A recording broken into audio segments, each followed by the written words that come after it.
በጣም በሚገርማችሁ ሁኔታ ዛሬ ሴት ልጅም ክብሯን ለመጠበቅ ብዙም ጉዳዩ አይደለም። ወንድ ልጅም ክብሩን ለመጠበቅ ያን ያህል ጉዳዩ አይደለም።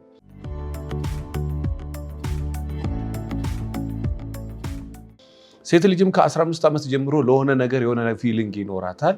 በተለይ 17 18 ዓመት ሲሆን እየጠነከረ ይሄዳል። 18 19 20 ልክ ሲሞላ ደግሞ እንደ ማንኛውም ሴት ይሰማል። ይሄ ግን ሁሉንም ማለት አይደለም። አብዛኛውን ሴቶች ከሆነ ዓመት በኋላ የሆነ ስሜት ይኖራቸዋል። በተለይ የወንድ ፍቅረኛ የያዙ ሴቶች ያንን ተከትሎ ማውራቱ አለ፣ መነፋፈቁ አለ፣ ሲገናኙ ደግሞ መተቃቀፍ አለ። መተቃቀፉ ሲመጣ ደግሞ መሳሳም አለ፣ መሳሳሙ ሲመጣ መተሻሸት አለ። መተሻሸት ሲመጣ ሳትወዱ በግዳችሁ ሴክሹዋል ነገር እናንተ መካከል ይመጣል።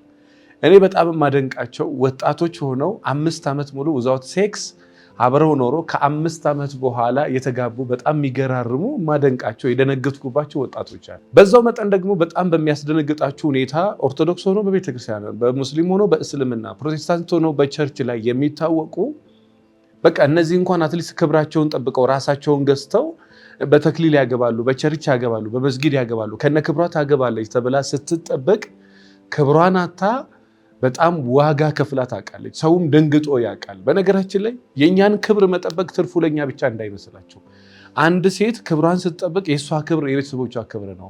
ምንም እንትን ናት እኮ ንጹህ ናት እኮ ይባላል። አሁን እንደውም እኔ ምን አይነት ወንዶች ይገጥሙኛል፣ በቃ ሳትሆን አልናት ብለው ማውራት ሁሉ እስከ ማለት ድረስ። ይሄ እንግዲህ በሴቶች ብቻ አይደለም፣ በወንዶች በኩልም ቢቻል ክብሩን ቢጠብቅ ከመጀመሪያ ሚስቱ ጋር ከመጀመሪያ ባለቤቷ ጋር ፍቅርን እየተለማመደች ብትኖር ፍቅርን እየተለማመደ ብሄድ በጣም ሲበዛ የተሻለ ነው።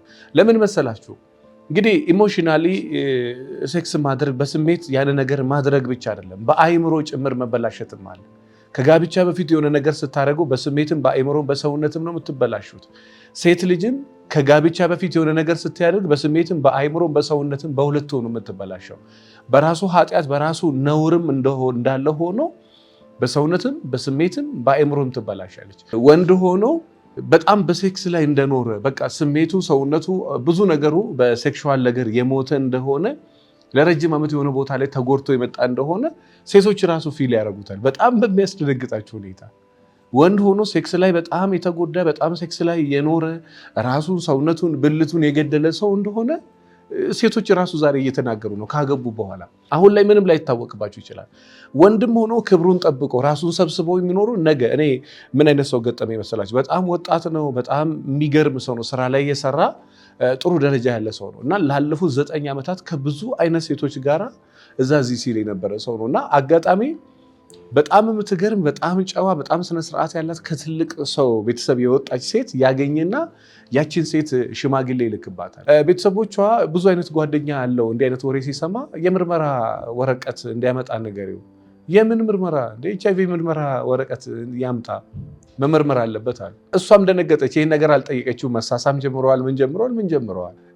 እሱ ምርመራ ወረቀት አንጣ ተብሎ እሱም በራሱ በጣም ደነቀጠ። ምክንያቱም ተመርምሮ አያውቅም። ልክ ተመርምሮ ግን ውጤቱ እንደተጠበቀ አልሆነም። ልጁ ማመን እስከሚያቅተው ድረስ ራሱን ለማጥፋት እስከሚደርስ ድረስ በጣም በሚያስደነግጥ ሁኔታ HIV ፖዚቲቭ ሆኖ ነው ቁጭ ያለ። ያቺ ሴት እንግዲህ የፈለገ ብታፈቅረው የፈለገ ብትወደው ከሱ ጋር ወደፊት ትንሽ ሄዳለሁ ብላ ትንሽ አቅማምታ ነበር። ቤተሰብ እንደዚህ አይነት ቀልድ አትቀልጂ ብሏት ነው ደንግጣ ወደኋላ የተመለሰች። እና ምንድነው ሴት ብቻ እንዳይመስላችሁ፣ ወንድም ሆኖ ክብሩን ጠብቆ የሆነ ቦታ ላይ ራሱን ገዝቶ ራሱን ተቆጣጥሮ የማይቀመጥ ከሆነ በጣም ሲበዛ አደገኛ ነው። ለምን መሰላችሁ? አይምሮም ነው የሚደፈረው፣ ስሜቱም ነው የሚደፈረው፣ ሰውነቱም ነው የሚደፈረው። ሰውነቱም ነው የሚጎዳው፣ ስሜቱም ነው የሚጎዳው፣ አይምሮም ነው የሚጎዳው። እንግዲህ ሕክምናው ላይ ያሉ ሰዎች ያውቃሉ።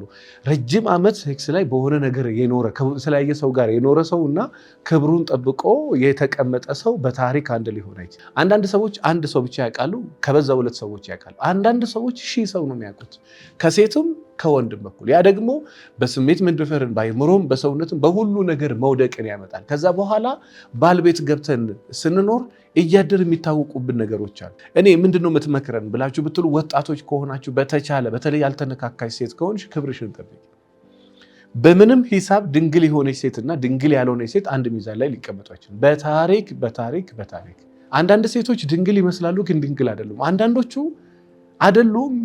በቃ እቺማ በታሪክ በቃ እንዲህ ናት ብለህ የምታወራ ሴት ንጹህ ሰውና ነው የምታገኛት። እንደዚህ ፊት አይታ አይደለም። እኔ በጣም ብዙ ሰው እኔም ገጥሞኛል። እንደዚህ ስታያቸው በጣም አለባበሳቸው ምናቸው ያስደነግጣል። እቺማ ምንም ብለህ ስትል ክብሯን ጠብቃ የምትኖር ጨዋ ሴት ናት። እንደ ማንኛውም ትስቃለች፣ እንደ ማንኛውም ትጫወታለች፣ እንደ ማንኛውም ወጣ ያለ ቦታ ትሄዳለች። ወንድ ጓደኞች ብዙ አላት። ነገር ግን ክብሯን ጠብቃ የምትኖር ሴት ናት። ይሄ በጣም ደስ የሚል የሚገርም ኳሊቲ ነው። በዛው መጠን ደግሞ አንደታቸውን ደፍተው በጣም በቸርች በጣም በቤተክርስቲያን በጣም በመስጊድ ልስልስ ብለው ደግሞ ሀደገኛ በቃ 10 20 30 ሰው የሚያውቁት ትርምስምስ ያለ እንትን ውስጥ ያሉ ሰዎች አሉ። በጣም በሚያስደነግጥ ሁኔታ ሰውም የማይመርጡ ራሳቸውንም የማይገዙ ቁጥብም ያልሆኑ በጣም አደገኛ ሴቶች አሉ። እነዚህን ሰዎች ላይ ስትወርቁ እንደው ከወደቃችሁ በጣም ማድረግ የሚገባችሁ ነገሮች ምርመራ አድርጉ። ከዛ በውጭ እንግዲህ ምናልባት ያላገባችሁ ሰዎች ደግሜ የመጨረሻ ልነግራችሁ የምችለው አንድ ነገር ቢኖር ብዙ ጊዜ ክብሯን ጠብቃ የምትኖር ሴት እንደሞኝ እንደምን ትቆጠር አይደለም። ክብሩን ጠብቆ የሚኖር ወንድ ሞኝ አይደለም፣ በጣም ብልህ ሰው ነው ሞኝ የሚለው። ሴቶች በጣም አስቸጋሪ ጥምም ያለ ወንድ ይወዳሉ ስለተባለ አንተ ሄደ ጠማማ መሆን አይጠበቅም። አንተን የሚፈልጉ አንተን የሚወዱ ሴቶች ደግሞ አሉ። ክብሯን የጠበቀች ሴት የሚወዱ ሰዎች ደግሞ አሉ። አሁንም በዓለማችን ላይ ክብራቸውን ጠብቆ ከነ ክብራቸው ያገቡ ሴቶችና ያላገቡ ሴቶች እኩል አይደለም።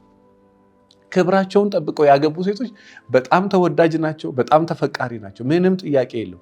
ያለ ክብራቸውም ያገቡ ተወዳጅ ናቸው፣ ተፈቃሪ ናቸው። ነገር ግን ሰው ውስጥ ፊል ያደርገዋል። ታውቃለህ አይደለ? መቼም እኔም ሳወራ እናንተ ውስጣችሁ ፊል የምታደርጉት ነገሮች አሉ።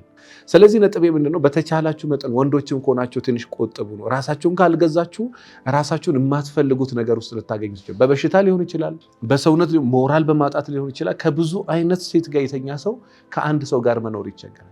ሴት ልጅ መሆኗ ክብሯን ጠብቃ ሰብሰብ ብላ ማትኖር ሴት እመኑኝ ከብዙ ነገር ጋር መኖር የለመደች ሴት ከአንድ ሰው ጋር ክትት ብላ መኖር አትችልም። ሰው ብታገኝ ራሱ አንድን ሰው በተረጋግታ የመውደድ አቅሟ በራስ መተማመኗ በነገራችን ወንድ ልጅም እንደዛው በትዳሩ ላይ የማገጠ ቺት የሚያደርግ ሰው ያለው በራስ መተማመንና የማያደርግ ሰው እኩል አይደለም። እነዛ ልበ ሙሉ ናቸው፣ በራስ መተማመን በሰውም በእግዚአብሔር ፊትም ንጹህ ናቸው። የአመል ችግር ሊኖርባቸው ይችላል፣ ግን ልበ ሙሉ ናቸው። ራሱን ጠብቆ ራሱን ገዝቶ ሰብሰብ ብሎ የሚኖር ሰውና እዛም የሚል ሰው ህይወት ላይ እኩል አይወደድም። በተቻላችሁ መጠን ክብራችሁን ጠብቁ።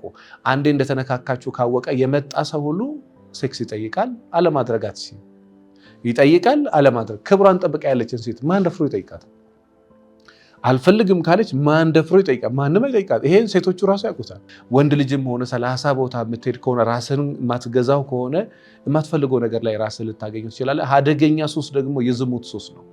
የሴክስ ሱስ አንዴ ያያዛችሁ ከመጠጥ ከጫት ከሲጃራ በላይ በጣም ሲበዛ መጥፎ ነው። ዝሙትስ የሚሰራ ሰው ስጋውን በእሳት እንደሚያቃጥል ይላል አይደለ መጽሐፍ ቅዱስ። ስለዚህ ይሄ ነገር አድርጉ ለማለት እወዳለሁ። በተለይ ወጣቶች ከሆናችሁ ተጠቀሙበት፣ በተለይ ሴቶች ከሆናችሁ ደግሞ ይበልጥ ተጠቀሙበት። በጣም አመሰግናለሁ። ስለ ትዳሬ መማከር ቤቴን ሰላም ማድረግ ፈልጋለሁ የምትሉ ክፍለ ሀገርም ውጭ ሀገርም ያላችሁ ወደ መልሕቅ ጎራ በሉ። ዘወትር ማክሰኞ ከምሽቱ 12 ሰዓት እስከ 2 ሰዓት ነፃ ስልጠና አለ። ራሳችሁ ላይ መስራት፣ ራሳችሁን አፕዴት ማድረግ፣ ስለ ፍቅር ህይወት፣ ስለ ትዳር ህይወት በቂ እውቀት ማግኘት ከፈለጋችሁ ራሳችሁ ላይ መስራት የምትፈልጉ ወጣቶች ካላችሁ ይሄን ቪዲዮ ለዘመድ ለጓደኛ ለቤተሰብ ላኩላቸው። ለበለጠ መረጃ 09774050 ላይ ደውሉ። የትዳር ሐኪም መጽሐፍን አንብቡ። ስለ ፍቅር ህይወት፣ ስለ ትዳር ህይወት በቂ እውቀት ለማግኘት ያግዛቸዋል። በቅርብ ጊዜ ደግሞ የሚወጣ አዲስ መጽሐፍ አለ፣ ተከታተሉ ለማለት እወዳለሁ። አመሰግናለሁ።